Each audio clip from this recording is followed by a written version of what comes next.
Je vous le disais à l'instant, le ministre de l'Intérieur, Laurent Nunez, était en visite à Marseille ce jeudi. Une visite axée sur la lutte contre la criminalité organisée. Laurent Nunez, qui en a d'ailleurs profité pour participer à une opération de contrôle routier. Le récit de cette journée avec Francesco Carvelli.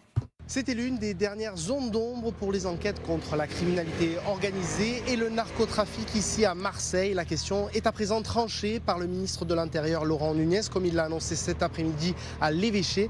La direction nationale de la police judiciaire devient le principal coordinateur de l'action de l'État. Charge à elle de récolter les informations, de mettre en lien les différents services de police, de gendarmerie ou encore des douanes selon les besoins de l'enquête. Un changement d'organisation à toutes les échelles pour mieux appréhender toutes les facettes liées au narcotrafic.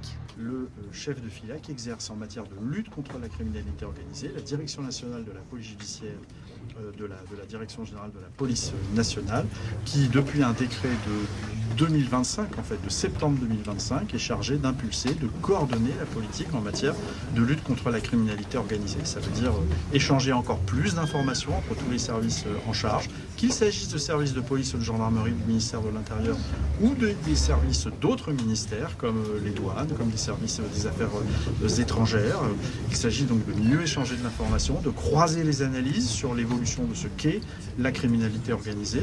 Après son passage du côté de l'évêché en début d'après-midi, la visite du ministre de l'Intérieur Laurent Nunez s'est poursuivie avec une opération sur le terrain de lutte contre la consommation de stupéfiants. Pour rappel, on comptabilise 113 points de deal dans le département, dont la majeure partie à Marseille. Enfin, son passage dans la cité phocéenne s'est achevé avec le discours de clôture du salon des PME du côté du parc.